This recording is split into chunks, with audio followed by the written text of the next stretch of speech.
Japan क्यों जाओ? Japan में राष्ट्रवाद की भावनाएं ज्यादा थी। कैसी भावनाएं ज्यादा थी? राष्ट्रवाद की भावनाएं। जापान छोटा सा देश है, देखो ना, मतलब आप जापान को मैप में देखोगे तो आप देखोगे जापान में ले दे के 4 टापू है। और 1905 में जापान ने रशिया को हरा दिया था। किसको हरा दिया? जबकि रशिया दुनिया का सबसे बड़ा देश है, आज भी सबसे बड़ा है, तो पहले तो और बड़ा था। तो पहले तो ये तुर्कमेनिस्तान, तुजाकिस्तान, अफगानिस्तान जीते, कान कान यान यान है, ये सारे उनके ही हुआ करते थे, फिर भी ये हरा गए थे। जापान छोटा था देश, रशिया इतना बड़ा देश, उसके बावजूद जापान जीता। और कभी देखना, जापानी छोटी छोटी हाइट के होते हैं, छोटी छोटी हाइट, मीची मीची आंखें। और दुनिया में सबसे भयंकर डाकी कहेंगे आदमी तो रशिया। लड़कियों की हाइट मिलेगी 6 सवा 6, तो मतलब पुरुष तो और लंबा होता जा रहा है, उसके बावजूद छोटे छोटे जापानियों ने उछल उछल के मारे होंगे, है ना। जापानी बोनो ने रूसी भालू को हरा दिया। जापानी बोनो ने किसको हरा दिया? रूसी। ये तो राष्ट्रवाद की भावना देगी यार, ये कोई छोटा सा देश इतने बड़े देश को हरा सकता है, तो ये केवल किसके दम पर हरा सकता है? राष्ट्रवाद। ये बंदे बंदे के अंदर यूं देशभक्ति की भावना भरी हुई हो, तो वो देश ऐसा कुछ भी कर सकता है। और कभी आप नोटिस करो, 1945 में जापान ने 2 परमाणु, अमेरिका ने 2 परमाणु जापान पे डाल दिए, है ना, हिरोशिमा और नाग। ले दे के 4 टापू है बापड़ों के, उनमें 2 बर्बाद हो गए। उसके बावजूद आज भी वो देश दुनिया की महाशक्ति है। अपने पे यदि ऐसा हो जाए तो अपने 1000 साल वापस नहीं खड़े हो, और कहते हो अरे परमाणु डाल दिए थे साहब, क्या करते, पहले तो ठीक ही थे। पर जापान ने ऐसा कभी भी रोना रोया नहीं। नहीं साहब, खड़े होंगे, वापस खड़े होंगे। आप जापान में ऐसी बातें सुनोगे कि ट्रेन 1 मिनट लेट हो गई, ट्रेन 1 मिनट लेट हो गई तो रेल मंत्रालय ने माफी मांगी। ये हम माफी मांगते हैं कि भाई 1 मिनट का बहुमूल्य समय आपका हमने बर्बाद किया, और हम आपकी टिकट के पैसे वापस देते हैं। एक अपने 9:15 वाली ट्रेन आनी है, अपने 9:15 बजे स्टेशन पर जाते हैं और उससे जाके पूछते हैं 9 बजे वाली कितने बजे आएगी? 9:15 तो ऑलरेडी हो चुकी है, पर अपने को विश्वास है कि भाई 15 मिनट तो लेट है, आगे और कितनी लेट है वो अपने इससे पूछ। मेरे को दोस्त हंसते हैं कि एक बार उनको जाना दिल्ली से लखनऊ, 9 बजे की ट्रेन, स्टेशन पर पहुंचे तो 8:56-57 हो गए, दौड़ते गिरते पड़ते जैसे पहुंचे, इधर से घोषणा हुई कि दिल्ली से लखनऊ जाने वाली ट्रेन नंबर इतने इतने इतने, प्लेटफॉर्म नंबर इतने इतने इतने पर आ रही है। और उन्होंने कहा अरे यार आज तो ऑन टाइम एकदम, ये तो 5 मिनट भी लेट हो जाते तो आज हम मर जाते। और पास में पड़ोसी खड़े थे, उनका भैया यार रेल मंत्रालय कितना अच्छा काम करने लग गया, ऑन टाइम ट्रेन।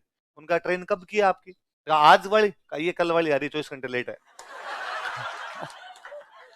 आज वाले पता लगाओ आगे कितने घंटे लेट है, चिल मारो यार स्टेशन पर कई देर, क्या करना है इतना जल्दी आगे जाके, एक अपना देश है। ऐसा आप जापान के अंदर सुनेंगे कि एक जूतों की फैक्ट्री में काम करने वाले मजदूरों ने कहा हमारी तनख्वाह बढ़ाओ, और मालिक ने कहा भाई नहीं बढ़ाऊंगा तनख्वाह। तो मजदूरों ने कहा हम करेंगे हड़ताल, उन्होंने कर दो हड़ताल तुम। अब मजदूरों ने हड़ताल की और एक पैर का जूता बनाना शुरू कर दिया। 7 नंबर का राइट पैर का जूता, 8 नंबर का राइट पैर का जूता, 9 नंबर का राइट पैर का जूता। अब मालिक के तो काम आएंगे नहीं, एक पैर का जूता कैसे बेचे? तो मालिक ने फाइनली बात मान ली और मान के उनकी तनख्वाह बढ़ा दी, तनख्वाह बढ़ा दी, दूसरे पैर का जूता भी बना लिया, काम भी डिस्टर्ब नहीं हुआ, उनकी तनख्वाह भी बढ़ गई। ये कही आपने हो, अपनी दुकान तो बंद है, बाकी जगह भी चक्का जाम है, बाकियों की दुकानें भी हम क्या कर देंगे। हमारे देश को सबसे अधिक तो नैतिकता सीखने की आवश्यकता है। क्या सीखने की आवश्यकता है? हम नैतिक रूप से इतने गए बीते लोग हैं जिसकी हद नहीं, कोई लखन दूर दूर तक अपने में लखन नहीं, है ना। ये आप विदेशों में, दुनिया में नैतिकता के मामले में सबसे अच्छे तो है बेचारे गोरे, गोरों से अच्छा इस मामले में कोई नहीं। वो बेचारे यूं, ये बहुत बातें उनकी बहुत ही अच्छी है। ये पीढ़ी भी खूब अच्छे हैं, जापानी वापानी, ये है ना, जैसे जैसे रंग फेड होता है ना, ये चीजें गायब होती जा रही है एकदम, है ना। ये आप विदेशों में से फिल्मों में सीन देखेंगे और देखेंगे कि ये जो अपने शीशे वाले गेट होते हैं, ग्लास वाले जो गेट होते हैं, तो मतलब एक बंदा पुल पुश वाला जो गेट होता है, एक बंदा अंदर घुसा, उसके मान लो पीछे 9 आदमी और खड़े हैं। भले वो बंदा जो पहली बार घुसा कोई है, भले वो देश का प्रधानमंत्री है, लेकिन वो घुसा तो गेट पकड़ के खड़ा रहेगा जब तक बाकी 9 ना घुस जाए। अपने आगे, अपने घुसे, फिर आगे चले गए, अब पीछे वाले के पड़ जा आगे सिर पे। हमें कोई तरह से लेना देना, फूटे माथा तेरा फूटे, हम तो निकल गए। तो अपने जब भी किसी आगे को जा रहा गेट, तो अपने हाथ यूं रखते हैं, अपने पता गेट तो आएगा, फिर अपने उसको धकेलते रहे। ये तो बहुत सिंपल उदाहरण है। मैं दिन क्लास में पढ़ाऊं तो उधर वाले एक बिल्डिंग के अंदर जो है वो शटर वाले गेट है, तो शटर को ऊपर से ढीला हो गया, तो अब बच्चा एक निकल रहा है तो शटर नीचे आ रहा था, तो उसने उसने देख लिया शटर, तो उसने ऊपर कर दिया। अब वो भी ये नहीं कि उसको पूरा लगा दे या उसको पकड़ के खड़ा हो जाए, पूरी भीड़ जा रही है, दूसरा जा रहा था उसने ऊपर कर दिया, तीसरा जा रहा था उसने कर दिया, चौथा ठिकना रह गया, उससे हुआ नहीं, माथे में पड़ा। फिर वो मैंने डांटा किसी को, तब वो कोई जो कर्मचारी वहां जो काम कर रहे थे वो कोई उसको पकड़ के खड़े हुए, मतलब इतनी समझ भी नहीं है कि जस्ट पीछे लोग हैं उनके ऊपर गिरेगा, हम इसको ऐसे कैसे मार सकते हैं, धक्का कैसे मार सकते हैं। तो हम अलबेला देश है अपना। अपने यहाँ तो वो है कि एक अमेरिका का आदमी अपने देश आया, वो भगवान में विश्वास नहीं करता था, वो तो भगवान नाम की कोई चीज नहीं होती, मैं नास्तिक हूँ, दिखाओ मुझे भगवान कहाँ है। फिर वो इंडिया आया, महीने भर तक इंडिया घूमा और जाते टाइम उसने कहा भगवान होता है और मैं भगवान में विश्वास करता हूँ। कैसे इंडिया आते ही तुझे कैसे पता चला? उसने कहा साहब यदि भगवान नहीं होता तो ये देश चलता कैसे? कोई ना कोई तो है जो इस देश को चला ना, इन लखनों के साथ भी यदि देश चल रहा है, इसमें कोई शक्ति तो बेटी है जो इस दुनिया को चलायमान कर रही है, वरना ये देश चलता तो अपने हड़तालें, अपने हड़ताल का सीधा सा मतलब तो एक ये है कि रोडवेज की बस तोड़नी है। मुझे लगता है रोडवेज की बस इसीलिए बनी है क्योंकि हड़ताल में तोड़नी है। यदि रोडवेज की बसें ना बनती तो हम हड़ताल में क्या तोड़ते? तो सार्वजनिक, हमारे संविधान में जो मूल कर्तव्य है उनमें लिखा हुआ है सार्वजनिक संपत्ति की रक्षा करनी चाहिए, अपने एक ही नहीं मानते। और मुझे सबसे बड़ा ये लगता है, आप जब पॉलिटी पढ़ोगे तो आप पढ़ोगे मूल अधिकार पढ़ोगे, है ना? मूल अधिकार पढ़ोगे आप, आर्टिकल 12 से लेके आर्टिकल 35, मूल अधिकार मूल अधिकार मूल अधिकार मूल अधिकार, दिन लगेंगे 7। सर डेली मूल अधिकार पढ़ा रहे हैं, मूल अधिकार पढ़ा रहे हैं। संविधान जब बनाया तो उसमें मूल कर्तव्य डालने ही भूल गए, बाद में वो मूल कर्तव्य जो बाद में डाले, वो मूल कर्तव्य आगे डाले, पहले अधिकार डाले फिर कर्तव्य डालने क्या बोल के बाद में डाले, अधिकार के बाद कर्तव्य डाले। कर्तव्य डाले तो एक आर्टिकल 51 नंबर, उसके अंदर मूल कर्तव्य पढ़ लेते हो एक क्लास में। इसका मतलब हमने अधिकारों पर जोर ज्यादा दिया, कर्तव्यों पर जोर, तो संविधान में जोर नहीं दिया हुआ तो अपने भी कर्तव्य मानते। इसलिए हम सबको क्या चाहिए, कोई भी कर्तव्यों का पालन करने के लिए तैयार। तो मैं अभी वो दिवाली वाली छुट्टियों में विकास जी रसिया गए हुए थे, तो वहां एक कोई टापू है दूर काफी, पीटर्सबर्ग से दूर 400 किलोमीटर दूर एक टापू था केरेलिया नाम करके। मैं पहले एक बार गया हुआ था, तो इस बार मेरे मुझे लगा यार मॉस्को पीटर्सबर्ग तो देखे हुए, इनको तो क्या देखें, तो उस गाइड को कहा यार कोई ढंग की चीज दिखा, तो उसने कहा केरेलिया का टापू है वहां लेके चलता हूँ तुम्हें। तो एक सुनसान जंगल, वहां पर एक प्रॉपर्टी जू वू बने हुए, वहां पर वो लेके गया, पहाड़ झीलें वीलें खूब सारी थी वहां पे। वहां से वापस आ रहे, वो गाइड जो भैया थे वो गुजराती, दो हम बैठे हुए, तो आप इंडियन इंडियन मिल गए, हिंदी में बात कर रहे हैं, आराम से आ रहे हैं वहां से। जंगल, सुनसान जंगल के अंदर गाड़ी चल रही है, मेरे हाथ में कोई टिश्यू पेपर था, तो आपने कई देर तो हाथ वाथ पहुंचे किया उसको, गोल गाड़ी का खोला शीशा, मैं उसको फेंकने लगा तब तो उन्होंने अरे अरे फेंकना मत, इतने में तो मैंने फेंक दिया। तो उसने गाड़ी के ब्रेक लगाए, उसने कई देर लंबी सांस ली, अरे यार बाहर क्यों फेंका कागज? मैं यार खराब कागज था, तो यार बाहर नहीं फेंकना होता, आगे डस्टबिन में फेंकते। मगर हाँ यार वो तो मुझे पता है कि आप विदेश में सफाई का ध्यान ज्यादा रखते हो, पर या तो ये सुनसान जंगल है, यहाँ पे तो क्या है फेंका जा सकता है। उसने कहा नहीं कैमरे लगे होते हैं, कोई देख ले तो फाइन लग जाएगा। मैं गया यार देख बावड़े मत बना, जंगल में कौन कैमरे लगाता है? उसने कहा बात सही है, कहीं कहीं लगे, यहाँ नहीं लगे, यहाँ पे कैमरा नहीं लगा, बच गए अपने। पर यदि अपनी गाड़ी के पीछे कोई रशियन की गाड़ी होती और वो रशियन अपने को ऐसे फेंकते हुए देख लेता तो ओवरटेक करके अपने गाड़ी के आगे लगाता, तीनों को कूटता। और अपने इंडियन इसलिए ज्यादा कूटता क्योंकि उसको लगता है कि हमारे देश को बाहर वाले लोग आगे बर्बाद करते हैं। रशियन होता तो फिर भी समझा बुझा के चला जाता, अपने को ज्यादा कूटता। तो मुझे लगा यार इनके देश के नागरिक भी कितने भले हैं कि उनको लगता है कि हमारे देश में कचरा बिखरना नहीं चाहिए, अपने को लगता ही नहीं है तो फिर बिखेर भी देते हैं अपने बीच में। मुझे याद है एक बार हांगकांग देश है, हांगकांग क्या पहले इंग्लैंड के अधीन था, 1996 तक हांगकांग पे इंग्लैंड का कब्जा हुआ करता। अपने 47 में आजाद करके चले गए, उनको 1997 तक वो वहां पर बैठे हुए थे। तो आप हांगकांग जाओगे तो आपको लगेगा लंदन है, वास्तव में बहुत डेवलपमेंट है हांगकांग के अंदर। लेकिन जब अंग्रेज गए तो अंग्रेज चाइना वालों को दे गए कि चाइना वालों तुम संभाल लो इसको, लेकिन हमारा जो सिस्टम है इसमें चेंज नहीं करोगे, क्योंकि हांगकांग में डेमोक्रेसी है, चाइना में डेमोक्रेसी नहीं। तो उनका डेमोक्रेसी रहनी चाहिए, चुनाव उना बंद नहीं करवाओगे, तुम्हारे देश में तुम करवाते नहीं, इधर फेसबुक चलना चाहिए, तुम्हारे देश में चलता नहीं, उधर वो फेसबुक वेसबुक सब बंद है, चाइना के अंदर ऐसी कोई चीज नहीं चल सकती। तो कहा ठीक है सब हम करेंगे, पर चाइना वालों ने ले तो लिया, अब उनको घोचे करने। तो चाइना वालों ने ऐसे कोई प्रतिबंध लगाने की कोशिश की, हांगकांग वाले प्रदर्शन किया तो चाइना की पुलिस ने गोली चलाई, एक लड़का मर गया, उसके आंख चली गई, एक लड़की की आंख चली गई कोई। तो अब हांगकांग में प्रदर्शन बढ़ गए, जोर से प्रदर्शन बढ़ गए। अपने अखबारों में आ रहा था हांगकांग में प्रदर्शन, चाइना के खिलाफ प्रदर्शन। इधर से 2019 की बात है, 2019 में हम 3-4 दिन का प्लान बना के हांगकांग गए।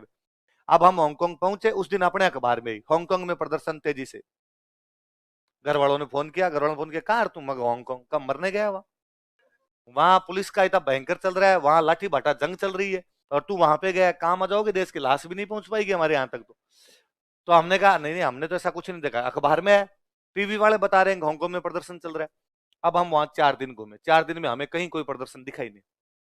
सैटरडे, हमें संडे को वापस आना था। सैटरडे वाले दिन एक मॉल से हम बाहर निकल रहे थे, वहां पर एक बाहर एक लड़का खड़ा था, लेके वो लेके खड़ा हुआ, और भाई सपोर्टर्स लेके तख्ती लेके खड़ा हुआ। हम उसके पास गए, हमने जाके बातचीत की, प्रदर्शन कर रहे हो? उसने कहा हाँ। क्या कर रहे हो? तो उसने कहा भैया कल संडे है ना, तो कल यहाँ पीछे की साइड के अंदर पार्क है, उस पार्क के अंदर हम प्रदर्शन करेंगे, प्लीज आप भी हमारा साथ दीजिए, आप भी हमें ज्वाइन कीजिए।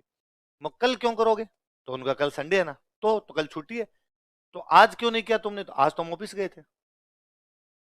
अच्छा, मगर प्रदर्शन वाले दिन भी तुम ऑफिस जाते हो क्या? हाँ, प्रदर्शन में भी तुम काम करते हो? हाँ, मगर यार हम तो नहीं करते। प्रदर्शन का मतलब चक्का जाम है, हम इस प्रकार का कोई भी काम काज नहीं करेंगे। अब हमने पूछा कल, उसने कहा कल हमारे बड़ा होगा आंदोलन, कल हम पूरे देश में प्रदर्शन करेंगे।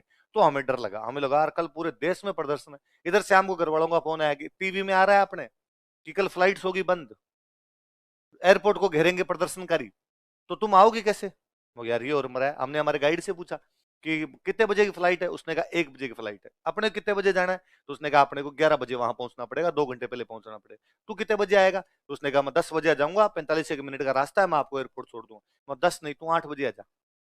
उन्हें क्यों आ जाऊं 8 बजे? मैं कहा मैंने हमने पता लगा लिया प्रदर्शन होंगे कल, इसलिए सड़कें जाम होगी, एयरपोर्ट जाम होगा, टाइम लगेगा, कहीं टाइम पर नहीं पहुंच पाए, चाइना वाले ये रख लेंगे, भगवान जाने क्या क्या करवाएंगे फिर यहाँ पे, इसलिए तू टाइम पे आ जा। उसने कहा ऐसा कुछ ही नहीं होता है, प्लीज मेरे पे विश्वास रखिए, मैं 10 बजे आ जाऊंगा। मैं नहीं, पैसे दिए ना तेरे को हमने, 8 बजे आ। वो बापड़ा 8 बजे आ गया हमारे। अब वो हमें लेके गया 8 बजे के, 9 बजे उसने एयरपोर्ट ले जाकर उतार दिए। एयरपोर्ट में वापस वास्तव में प्रदर्शनकारी खड़े, और हमें लगा कि यार आज तो ये घेरेंगे एयरपोर्ट और आज फ्लाइट उड़ने नहीं देंगे। हम जैसे उनके पास, प्रदर्शनकारियों के पास पहुंचे, उन्होंने हमें कहा कि please join us, please support us. हमने 2 नारे लगाए, हांगकांग जिंदाबाद, हांगकांग जिंदाबाद। फिर उन्होंने कहा अंदर जा सकते हो, हम अंदर चले गए, फ्लाइट सारी आ रही थी। उनके प्रदर्शन का मतलब यही है, बाहर खड़े होना है। ये अपने प्रदर्शन का मतलब है भाटे भर के लेके जाने हैं, है ना, माथे फोड़ने हैं। 5-7 के माथे नहीं फूटे तब तक कोई भी मजा।